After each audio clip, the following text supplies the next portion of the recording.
प्यारे बच्चों, सुप्रभातम।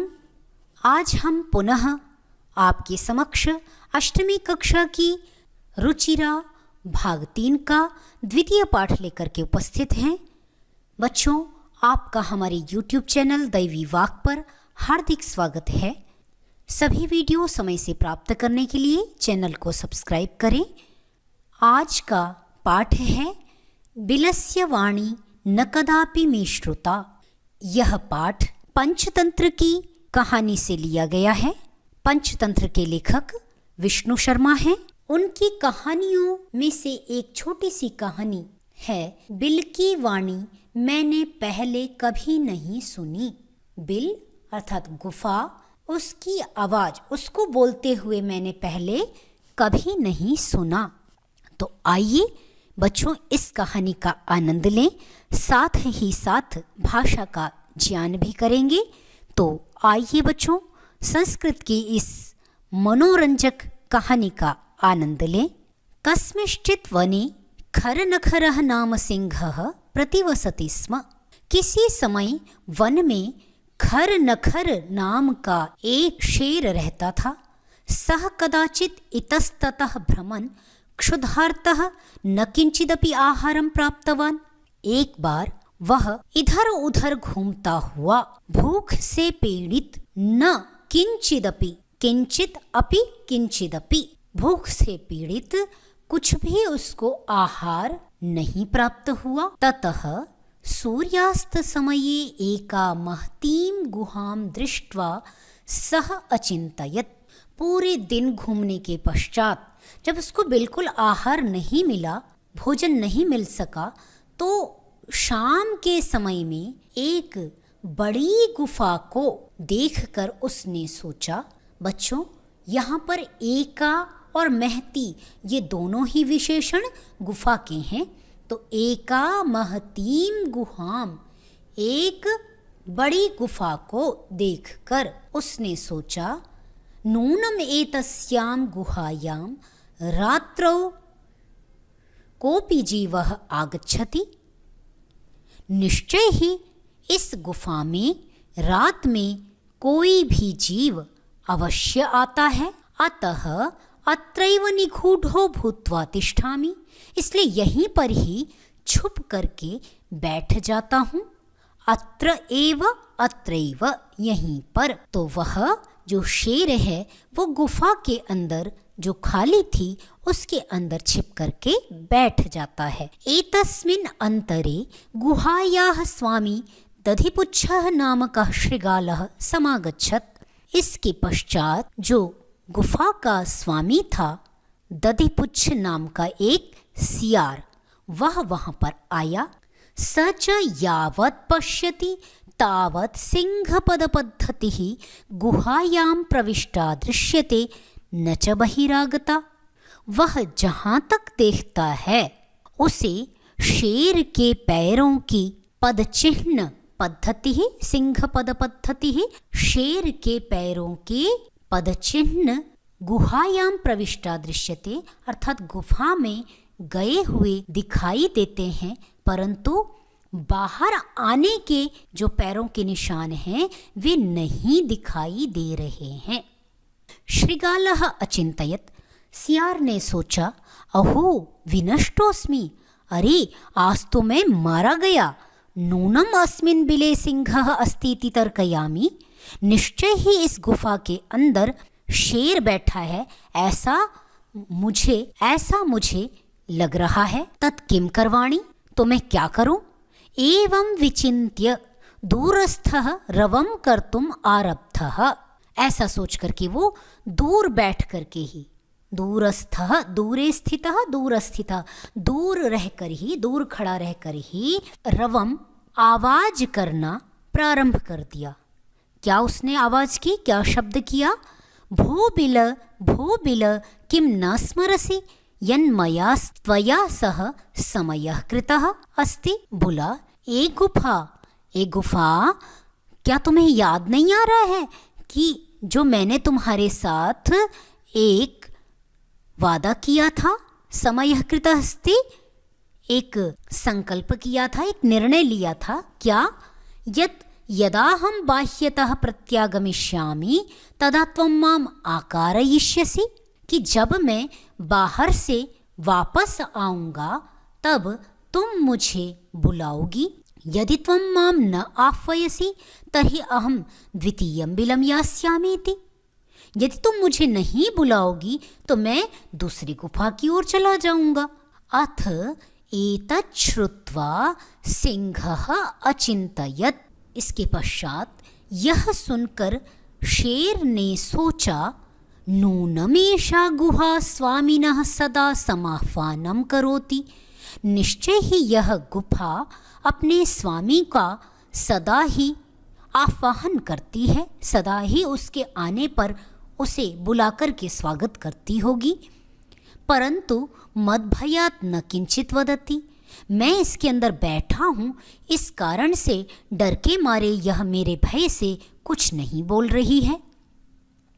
अथवा साध्विदमुच्यते, अथवा यह बात भी सुनी जाती है, क्या भय संत्रस्त मनसाम हस्तपादादिकाः क्रियाः प्रवर्तन्ते न वाणी च वेपथुश्चाधिको भवेत्। अर्थात भय संत्रस्त मनसाम, जो भय से संत्रस्त मन वाले होते हैं उनके हाथ पैर इत्यादि क्रियाएं और वाणी प्रवृत्त नहीं होते हैं। अर्थात जब व्यक्ति डर रहा होता है तो उसके हाथ पैर सिकुड़ जाते हैं और मुख से आवाज़ नहीं निकलती है, और साथ साथ वेपथुश्च अधिको भवेत्, और साथ साथ वह कांपने भी लग जाता है। यह तो सत्य कहा गया है, इस कारण से हो सकता है यह गुफा भी मेरे डर से आवाज़ न कर रही हो। तदहम अस्य आह्वानं करोमि, तो ठीक है, इसके स्वामी को मैं बुला लेता हूँ। एवं सह बिले प्रविश्य में भोज्यम भविष्यति, इस प्रकार वह बिल में घुस कर के मेरा भोजन हो जाएगा। इत्थं विचार्य सिंहः सहसा शृगालस्य आह्वानम् अकरोत्। इस प्रकार सोच करके शेर ने अचानक सियार को बुलाना प्रारंभ कर दिया।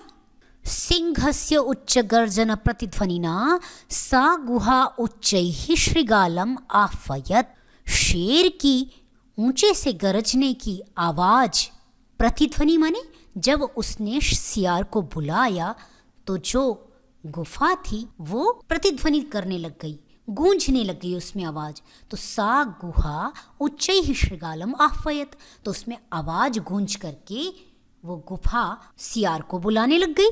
अनेन अन्येपि पशवः भयभीताः अभवन्, इससे और भी पशु डर गए, क्योंकि एक तो शेर की ऊंची आवाज़, और जब वो गूंज करके पलट करके वापस आने लग गई तो आसपास जो जीव जंतु थे वे भी भयभीत हो गए। शृगालोपि ततः दूरम पलायमानः इमं अपठत्, सियार भी वहां से दूर भागता हुआ यह पढ़ने लग गया। अनागतं यः कुरुते सशोभते सशोच्यते यो न करोत्यनागतं वनेत्र संस्थस्य समागता जरा बिलस्य वाणी न कदापि मे श्रुता। सियार ने अपनी बुद्धिमत्ता दिखाते हुए कहा, यह जो व्यक्ति अनागतम कुरुते, विपत्ति के न आने पर ही उसका विचार कर लेता है, सह शोभते, वही शोभित होता है और वही अपनी रक्षा करने में समर्थ होता है।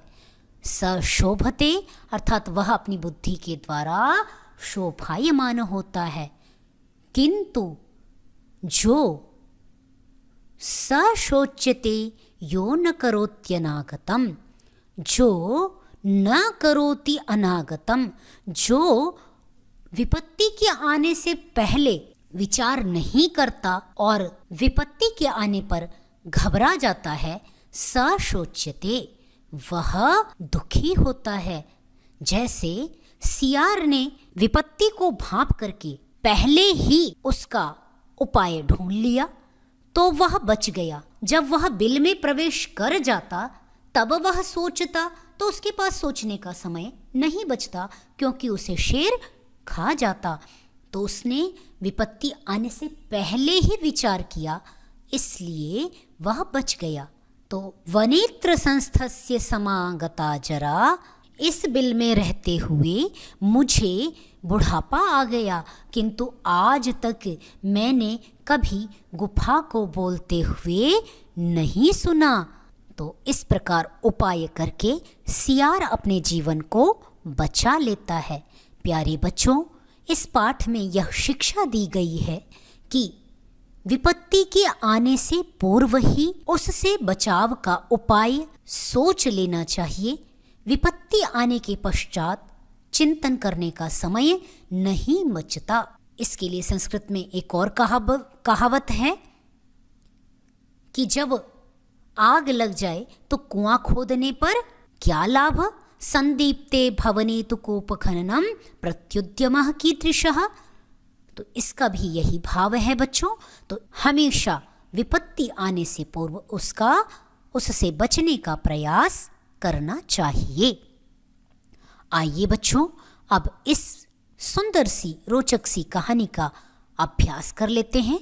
मैं आशा करती हूँ इस पाठ से आपने शिक्षा भी ली होगी और संस्कृत भाषा के इन छोटे छोटे वाक्यों को समझने का प्रयास भी किया होगा। अभ्यास में पहला प्रश्न है, उच्चारणम कुरुत। पाठ में आए हुए कठिन पदों का उच्चारण करें। जैसे कस्मिंश्चित् विचिन्त्य साध्विदं क्षुधार्तः एतत् श्रुत्वा भयसंत्रस्तमनसां सिंहपदपद्धतिः समाह्वानं प्रतिध्वनिः। तो ये कुछ कठिन शब्द थे बच्चों, इन्हें बोल करके अभ्यास करेंगे और जहां आप गलत बोले वहां मेरे उच्चारण को सुन के अपना उच्चारण सुधार लेंगे। अग्रिम प्रश्न है, एक पदेन उत्तरम लिखत। एक पद से उत्तर लिखें। सिंहस्य नाम किम, शेर का क्या नाम था। खर नखरः, गुहायाः स्वामी कः आसीत्, गुफा का स्वामी कौन था। तो स्मरण होगा बच्चों आपको। दधिपुच्छः, सिंहः कस्मिन् समये गुहायाः समीपे आगतः। सूर्यास्तसमये।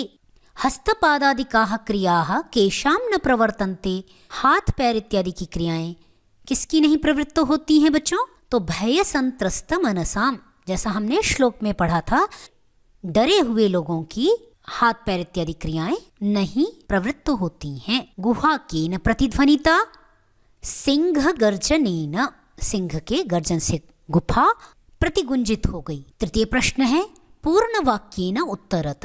खर नखरः कुत्र प्रतिवसति स्म। खर नखरः वने वसति स्म। खर नखर नाम का जो शेर है वह उस वन में रहता था। महतीम गुहाम दृष्ट्वा सिंहः किम अचिंतयत्, बड़ी गुफा को देख करके शेर ने क्या सोचा। नूनम एतस्यां गुहायां रात्रौ कोऽपि जीवः आगच्छति, अतः अत्रैव निगूढो भूत्वा तिष्ठामि। श्रृगालः किम अचिंतयत्, सियार ने क्या सोचा कि अहो विनष्टोऽस्मि, नूनम अस्मिन् बिले सिंहः अस्ति इति तर्कयामि। निश्चय ही इस बिल में शेर है ऐसा मुझे लगता है। श्रृगालः कुत्र पलायितः, श्रृगालः दूरं पलायितः। गुहा समीपमागत्य श्रृगालः किं पश्यति, गुहा के पास आकर के सियार क्या देखता है। गुहा समीपमागत्य श्रृगालः सिंहपदपद्धतिः गुहायां प्रविष्टा पश्यति न च बहिरागता। गुफा के पास आकर के सियार शेर के पैरों की चिन्ह गुफा में गए हुए देखता है, किंतु उन्हें बाहर आता हुआ नहीं देखता। कः शोभते, यह अनागतम कुरुते स शोभते। जो विपत्ति आने से पूर्व ही उसके उपाय के बारे में विचार कर लेता है वही बुद्धिमान व्यक्ति शोभित होता है। अग्रिम प्रश्न देखें। रेखांकित पदानि आधृत्य प्रश्न निर्माणम कुरुत। रेखांकित पदों को आधार बना करके प्रश्न निर्माण करें। क्षुधार्तः सिंहः कुत्रापि आहारं न प्राप्तवान्। कः कुत्रापि आहारं न प्राप्तवान्। दधिपुच्छः नाम शृगालः। किम नाम शृगालः, यहाँ पर किम शब्द नाम का विशेषण बन रहा है, इसलिए किम का प्रयोग हुआ। यहाँ सिंहः शुद्धार्थः है, तो यह पुल्लिंग में है, इस कारण से विशेष्य विशेषण देखते हुए यहाँ पर कह का प्रयोग हो गया। आगे देखें, एषा गुहा स्वामिनः सदा समाह्वानं करोति। तो स्वामिनः कस्य भयसंत्रस्तमनसां हस्तपादादिकाः क्रियाः न प्रवर्तन्ते। हस्तपादादिकाः तो हो गया काः। आह्वानेन शृगालः बिले प्रविश्य सिंहस्य भोज्यं भविष्यति। बिले तो कस्मिन् प्रविश्य सिंहस्य भोज्यं भविष्यति, यहाँ पर बिले के लिए हो गया कस्मिन्। अग्रिम देखें, घटना क्रमानुसारम वाक्यानि लिखत। जो घटना पहले हुई क्रम में कहानी को व्यवस्थित करिए। तो बच्चों देख लें, सबसे पहले कौन सी घटना हुई, परिभ्रमण सिंहः क्षुधार्तो जातः। दूसरे क्रम में सिंहः एकां महतीं गुहाम् अपश्यत्। तीसरे क्रम में आएगी गुहायाः स्वामी दधिपुच्छः नाम शृगालः समागच्छत्। अग्रिम देखें, गुहायां कोऽपि अस्ति इति शृगालस्य विचारः। दूरस्थः शृगालः रवं कर्तुम् आरब्धः। अग्रिम होगा सिंहः शृगालस्य आह्वानम् अकरोत्। और इसके पश्चात अंतिम वाक्य है दूरं पलायमानः शृगालः श्लोकम् अपठत्। अग्रिम प्रश्न देखेंगे बच्चों, यथा निर्देशम् उत्तरत, निर्देश के अनुसार उत्तर दें। एकां महतीं गुहां दृष्ट्वा सः अचिन्तयत्। एक बड़ी गुफा को देख करके उसने सोचा। अस्मिन् वाक्ये कति विशेषण पदानि संख्यया सह पदानि अपि लिखत। पहला प्रश्न है कि इस वाक्य में कितने विशेषण पद हैं, संख्या के साथ साथ पद भी बताएं। दो विशेषण पद हैं, एकां और महतीं, तो संख्या हमने बता दी द्वे, और दोनों पद बता दिए एकां और महतीं। तदहम अस्य आह्वानं करोमि। अत्र अहम इति पदम कस्मै प्रयुक्तम, तो मैं इसका आह्वान करता हूँ। यह वाक्य कहानी में शेर बोलता है, क्योंकि ये मेरे भय से नहीं बोल रही, इसलिए मैं बोल देता हूँ। तो सिंहाय प्रयुक्तम। अग्रिम है, यदि त्वं मां न आह्वयसि अस्मिन् वाक्ये कर्तृपदम किम। यदि तुम मुझे नहीं बुलाते हो तो त्वं यहां पर करता है, सर्वनाम करता है। अग्रिम देखें, सिंह पद पद्धति ही गुहायां प्रविष्टा दृश्यते अस्मिन् वाक्ये क्रियापदम किम। तो बच्चों यहाँ कर्मवाच्य का क्रिया है, केवल आप ऐसा समझ लें, ते दृश्यते यह भी क्रियापद है। वनेत्र संस्थस्य समागता जरा अस्मिन् वाक्ये अव्ययपदम किम। वने अत्र, तो यहाँ पर अत्र जो पद है यह पद अव्यय पद है। अग्रिम प्रश्न देखें बच्चों, प्रश्न संख्या 7, मंजूषातः अव्यय पदानि चित्वा रिक्त स्थानानि पूरयत। मंजूषा से अव्यय पदों को चुन करके रिक्त स्थान भरें। देख लेते हैं, एकस्मिन् वने कश्चन व्याधः जालं विस्तीर्य दूरे स्थितः। दो में आएगा दूरे, क्रमशः आकाशात् सपरिवारः कपोतराजः नीचैः आगच्छत्। यदा कपोताः तण्डुलान् अपश्यन् तदा तेषां लोभो जातः, परं राजा सहमतः नासीत्। तस्य युक्तिः आसीत्, यदि वने कोऽपि मनुष्यः नास्ति कुतः तण्डुलानां सम्भवः। परं राज्ञः उपदेशम् अस्वीकृत्य कपोताः तण्डुलान् खादितुं प्रवृत्ताः, जाले च निपतिताः। अतः उक्तं सहसा विदधीत न क्रियाम, इसलिए अचानक कोई कार्य न करें।